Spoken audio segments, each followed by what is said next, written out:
एक महिला भक्त वृंदावन से बिहारी जी लेकर अपने घर आई और तभी बाहर से गोलू घर के अंदर आया और माँ से पूछता है कि माँ, यह कौन है? तो मैया ने बोला, ये भगवान हैं और ये ही हमारे मालिक हैं। अब तो घर में जब भी कोई नई चीज बनती तो सबसे पहले बिहारी जी को भोग लगता। पहले यह सब चीजें गोलू को सबसे पहले मिलती थीं। इससे गोलू बहुत चिढ़ने लगा और मन ही मन ठाकुर जी को कोसने लगा। एक दिन गोलू की माँ काम पर जाते समय बोली, गोलू, यमुना जी से मटके में जल भरकर लाना। जब गोलू पानी भरने के लिए जाने लगा तो जाते जाते बिहारी जी को कहने लगा, खाने के लिए तो सबसे पहले तैयार रहते हो, लेकिन काम तो मुझे ही करना पड़ता है। अगर यहाँ रहना है तो काम करो। कहकर गोलू यमुना जी से जल भरने के लिए चल पड़ा। गोलू जब यमुना जी में जल भरने लगा तो उसने देखा कि यमुना जी के अंदर बिहारी जी विराजमान हैं और कह रहे हैं, ला गोलू, घड़ा हम भर देते हैं। गोलू उनको देखकर हैरान हो गया और बोला, नहीं नहीं, मैं अपने आप भर लूंगा। लेकिन ठाकुर जी ने उसके हाथ से घड़ा ले लिया और भरकर घर ले आए। गोलू घर आकर डर रहा था कि अगर माँ को पता लगा कि मैंने ठाकुर जी से काम करवाया है तो आज मेरी पक्की पिटाई होगी।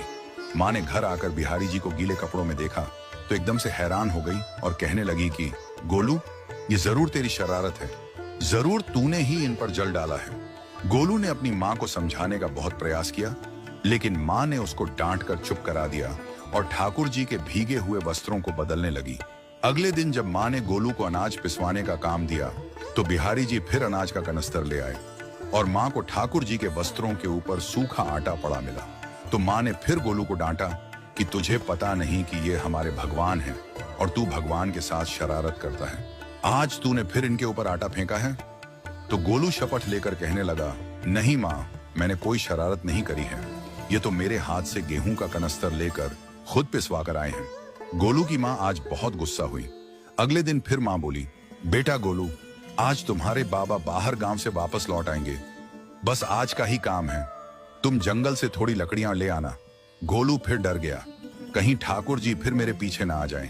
गोलू ने माँ को बोला कि मैं चला तो जाऊंगा, लेकिन बिहारी जी को समझा लो, वो मेरे पीछे ना आए।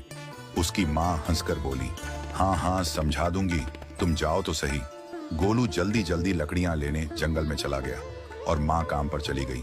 लेकिन उस दिन माँ काम से जल्दी वापस आ गई और देखा बिहारी जी अपनी चौकी पर विराजमान नहीं है।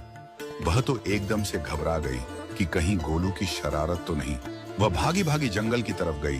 तभी उसने देखा कि गोलू के साथ एक इंसान लकड़ियों को लेकर घर आ रहा है। गोलू की माँ यह देखकर हैरान हो गई कि यह तो बिहारी जी हैं।